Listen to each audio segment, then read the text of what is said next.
Mga kwento ni Kapitan pag malapit na ang butuhan. Ang unang propaganda. Uutusan yung mga taong malapit sa kaldero. Magbahay-bahay kayo. Ilista nyo yung mga tao. Kasi magbibigay ng grocery si Kapitan. What? Ang unang nakalista, yung mga taong malapit sa kaldero.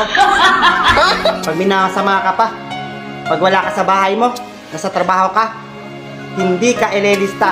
Ang nangunguna sa listahan, yung mga taong malapit sa kaldero, yung mga pamangkin na hindi naman talaga bumuboto. Oh, no. Tandaan nyo, noong kasagsagan ng COVID-19, kahit anino ni Kapitan ay hindi mo makita, tabi-tabi po.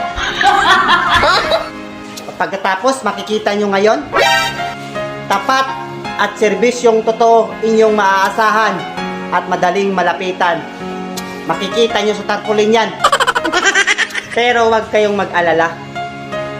Sila yung mga taong makasarili at walang pakialam sa damdamin ng iba. Putang ina.